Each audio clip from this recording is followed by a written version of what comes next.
Cricket ಜಗತ್ತಿನ interesting ಸುದ್ದಿಗಳನ್ನು quick ಆಗಿ ಹೇಳ್ತೇನೆ ಕ್ರಿಕೆಟ್ ರೌಂಡ್ ಅಪ್ ನಲ್ಲಿ. ನಾನು ಶಾಂತ. ನೀವು ಸುದ್ದಿಯಾನದ ಸಬ್ಸ್ಕ್ರೈಬರ್ ಆಗೋದಕ್ಕೆ ಮರಿಬೇಡಿ. WTC ಆವೃತ್ತಿಯಲ್ಲಿ ಮಹತ್ವದ ಬದಲಾವಣೆ ಮಾಡೋಕೆ ICC ಚಿಂತನೆ ನಡೆಸಿದೆ. 2027ರ WTC ಆವೃತ್ತಿಯಲ್ಲಿ ಬದಲಾವಣೆ ತರಲಾಗಿದೆ.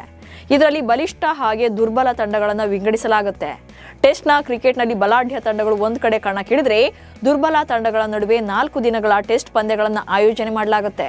ಸಾಮಾನ್ಯವಾಗಿ ಟೆಸ್ಟ್ ಕ್ರಿಕೆಟ್ನಲ್ಲಿ ಒಂದು ದಿನದಾಟದಲ್ಲಿ 90 ಓವರ್ಗಳನ್ನು ಆಡಿಸಲಾಗುತ್ತೆ. ಆದರೆ 4 ದಿನದಾಟದ ಟೆಸ್ಟ್ ಪಂದ್ಯಗಳಲ್ಲಿ ಪ್ರತಿದಿನ ಕನಿಷ್ಠ 98 ಓವರ್ಗಳನ್ನು ಆಡಿಸೋಕೆ ಚಿಂತನೆ ನಡೆಸಲಾಗಿದೆ.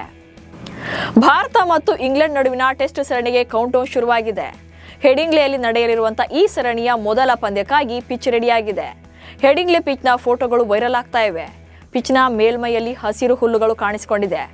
ಹಚ್ಚ ಹಸಿರಿನ ಹುಲ್ಲಿನ ಪಿಚ್ ಅಂದ್ರೆ ಸಾಮಾನ್ಯವಾಗಿ ಬ್ಯಾಟ್ಸ್ಮನ್ಗಳಿಗಿಂತ ಬೌಲರ್ಗಳಿಗೆ, ವಿಶೇಷವಾಗಿ ವೇಗದ ಬೌಲರ್ಗಳಿಗೆ ಹೆಚ್ಚು ಅನುಕೂಲವಾಗಲಿದೆ.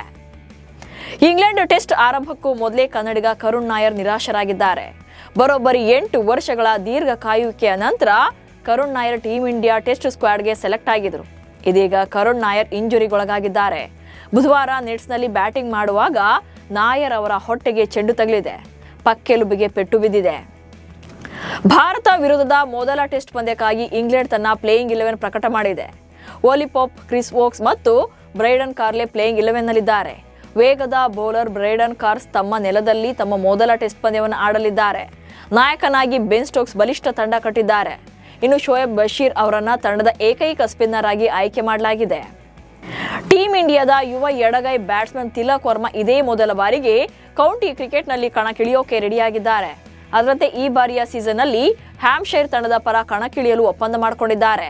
ಈ ಒಪ್ಪಂದದಂತೆ ಇಂಗ್ಲೆಂಡ್ನಲ್ಲಿ ನಡೆಯಲಿರುವಂತಹ ಕೌಂಟಿ ಚಾಂಪಿಯನ್ಶಿಪ್ ಡಿವಿಷನ್ 1 ಟೂರ್ನಿಯಲ್ಲಿ ತಿಲಕ್ ವರ್ಮಾ 4 ಪಂದ್ಯಗಳನ್ನು ಆಡಲಿದ್ದಾರೆ. ಟೀಮ್ ಇಂಡಿಯಾ ವೇಗಿ ಮುಖೇಶ್ ಕುಮಾರ್ ಕರ್ಮ ಯಾರನ್ನೂ ಬಿಡೋದಿಲ್ಲ ಎಂದು ಇನ್ಸ್ಟಾಗ್ರಾಂನಲ್ಲಿ ಪೋಸ್ಟ್ ಅನ್ನ ಬರ್ಕೊಂಡಿದ್ದು ಇದೀಗ ವೈರಲ್ ಆಗ್ತಾ ಇದೆ. ಇಂಗ್ಲೆಂಡ್ ವಿರುದ್ಧದ ಟೆಸ್ಟ್ ಸರಣಿಗೆ ಮುಖೇಶ್ ಕುಮಾರ್ ಅವರನ್ನ ಆಯ್ಕೆ ಮಾಡದಿರೋ ಬಗ್ಗೆ ಅಸಮಾಧಾನ ವ್ಯಕ್ತಪಡಿಸಿ ಈ ಪೋಸ್ಟ್ ಮಾಡಿದ್ದಾರೆ ಎನ್ನುವಂತ ಚರ್ಚೆ ನಡೀತಾ ಇದೆ. ತಂಡಕ್ಕೆ ಹರ್ಷಿತ್ ರಾಣಾ ಅವರನ್ನ ಆಯ್ಕೆ ಮಾಡಿದ್ದಕ್ಕೆ ಮುಖೇಶ್ ಅಸಮಾಧಾನಗೊಂಡಿದ್ದಾರೆ. ಹೀಗಾಗಿಯೇ ಈ ಪೋಸ್ಟ್ ಹಾಕಿದ್ದಾರೆ ಎನ್ನಲಾಗ್ತಿದೆ. ಭಾರತ ಮತ್ತು ಇಂಗ್ಲೆಂಡ್ ನಡುವಿನ ಟೆಸ್ಟ್ ಸರಣಿಗಾಗಿ ಆಯ್ಕೆ ಮಾಡಲಾಗಿರುವಂತಹ ಟೀಮ್ ಇಂಡಿಯಾ ತಂಡದಲ್ಲಿದ್ದ ಸರ್ಫರಾಜ್ ಖಾನ್ ಅವರಿಗೆ ವಾಪಸ್ಸಾಗಿದ್ದಾರೆ. ಅಭ್ಯಾಸ ಪಂದ್ಯದಲ್ಲಿ ಭರ್ಜರಿ ಸೆಂಚುರಿ ಸಿಡಿಸಿ ಮಿಂಚಿದ್ದ ಸರ್ಫರಾಜ್ ಖಾನ್ಗೆ ಕೊನೆಗೂ ಕೂಡ ಟೀಮ್ ಇಂಡಿಯಾ ಪರ ಆಡೋಕೆ ಚಾನ್ಸ್ ಕೊಟ್ಟಿಲ್ಲ. ಭಾರತ ಎ ತಂಡದ ಪರ ಕಣಕ್ಕಿಳಿದಿದ್ದ ಸರ್ಫರಾಜ್ ಖಾನ್ ಸೆಂಚುರಿ ಸಿಡಿಸುವ ಮೂಲಕ BCCI ಗಮನ ಸೆಳೆದಿದ್ರು. ಆದರೂ ಕೂಡ ಟೆಸ್ಟ್ ಸರಣಿಯ ಪ್ಲೇಯಿಂಗ್ 11ನಿಂದ ಸರ್ಫರಾಜ್ ಖಾನ್ರನ್ನ ಕೈಬಿಡಲಾಗಿದ್ದು ನಿರಾಶೆಯಲ್ಲೇ ಭಾರತಕ್ಕೆ ವಾಪಸ್ಸಾಗಿದ್ದಾರೆ. RCB ಪರ ಸಿಡಿಲಬ್ಬರದ ಬ್ಯಾಟಿಂಗ್ ಪ್ರದರ್ಶನ ಮಾಡಿದಂತ ಟಿಮ್ ಡೇವಿಡ್ ಇದೀಗ ಪಂಜಾಬ್ ಕಿಂಗ್ಸ್ ಫ್ರಾಂಚೈಸಿ ಪರ ಕಣಕ್ಕಿಳಿಯೋಕೆ ರೆಡಿಯಾಗಿದ್ದಾರೆ. ಆಗಸ್ಟ್ 15ರಿಂದ ಶುರುವಾಗಲಿರುವಂತಹ ಕೆರಿಬಿಯನ್ ಪ್ರೀಮಿಯರ್ ಲೀಗ್ನಲ್ಲಿ Tim David Saint Lucia Kings ಪರ ಕಣಕ್ಕಿಳಿಯಲಿದ್ದಾರೆ. ಸೇಂಟ್ ಲೂಸಿಯಾ ಕಿಂಗ್ಸ್ IPLನ ಪಂಜಾಬ್ ಕಿಂಗ್ಸ್ ಫ್ರಾಂಚೈಸಿಯ ಒಡೆತನದಲ್ಲಿದೆ. ಈ ಫ್ರಾಂಚೈಸಿ ಇದೀಗ ಟಿಮ್ ಡೇವಿಡ್ ಅವರನ್ನ ಮುಂದಿನ ಸೀಸನ್ಗಾಗಿ ಲೂಸಿಯಾ ತಂಡಕ್ಕೆ ಆಯ್ಕೆ ಮಾಡಿಕೊಂಡಿದೆ. ಬುಧವಾರ ಇಂಗ್ಲೆಂಡ್ ಹಾಗೆ ವೇಲ್ಸ್ ಕ್ರಿಕೆಟ್ ಮಂಡಳಿ 2026ರ ICC ಮಹಿಳಾ T20 ವಿಶ್ವಕಪ್ ವೇಳಾಪಟ್ಟಿ ಪ್ರಕಟ ಮಾಡಿದೆ. 12 ತಂಡಗಳ ನಡುವಿನ ಟೂರ್ನಿ ಜೂನ್ 12ರಂದು ಆರಂಭಗೊಳ್ಳಲಿದೆ. ಬದ್ಧ ವೈರಿಗಳಾದ ಭಾರತ ಹಾಗೆ ಪಾಕಿಸ್ತಾನ ತಂಡಗಳು ಜೂನ್ 14ರಂದು ಎಡ್ಜ್ ಬಾಸ್ಟನ್ ಕ್ರೀಡಾಂಗಣದಲ್ಲಿ ಸೆಣಸಾಟ ನಡೆಸಲಿವೆ. ಟೂರ್ನಿಯ ಉದ್ಘಾಟನಾ ಪಂದ್ಯದಲ್ಲಿ ಆತಿಥೇಯ ಇಂಗ್ಲೆಂಡ್ ಹಾಗೆ ಶ್ರೀಲಂಕಾ ತಂಡಗಳು ಜೂನ್ 12ರಂದು ಆಡಿವೆ. ಜುಲೈ 5ಕ್ಕೆ ಟೂರ್ನಿ ಕೊನೆಗೊಳ್ಳಲಿದೆ. ಬಾಂಗ್ಲಾದೇಶ ಮತ್ತು ಶ್ರೀಲಂಕಾ ನಡುವಿನ ಟೆಸ್ಟ್ನಲ್ಲಿ ಬಾಂಗ್ಲಾದೇಶದ wicket keeper batter Mushfiqur Rahim ಹೊಸ ದಾಖಲೆ ಬರೆದಿದ್ದಾರೆ. ಸ್ಟಾರ್ ವಿಕೆಟ್ ಕೀಪರ್ ಬ್ಯಾಟರ್ ಆಗಿರುವಂತಹ ಇವರು ಅಂತಾರಾಷ್ಟ್ರೀಯ ಟೆಸ್ಟ್ ಕ್ರಿಕೆಟ್ನಲ್ಲಿ ತಮ್ಮ 12ನೇ ಶತಕವನ್ನ ಕಂಪ್ಲೀಟ್ ಮಾಡಿದ್ದಾರೆ.